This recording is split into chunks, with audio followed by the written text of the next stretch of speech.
Və sən gözləmə ki, ölüm üçün mütləq gərək xəstələnəsən. Nə qədər xəstələnməmiş, səhər sap-sağlam evindən çıxan insanlar axşam öylərinə cəsəd olaraq gətirilib. Nə qədər cavanlar var ki, qocalığı, yaşlanmağı ümid eləyir və onlar evlənməmiş belə torpağın altına dəfn olunur.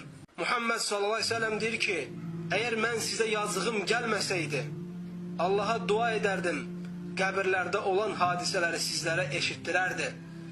Lakin bunu etmirəm ki, ölülərinizi dəfn etməkdən çəkinərsiniz.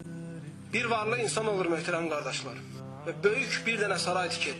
Hər yerini düzəltmiş olur, otaqların birinə qapı qoymamış olur. Ərəb olmayan bir xidmətçisinə deyir ki, get qapını gətir, evimə taxmış ol yinən, mən səfərimdən dönənə kim hazır olsun.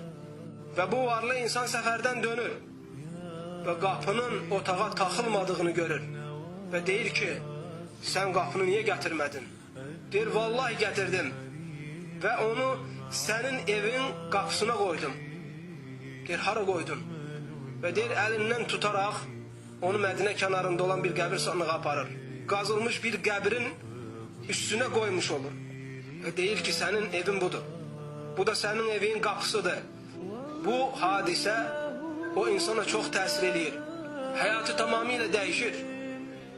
Və ən çox məscidə qapanan insanlardan olur.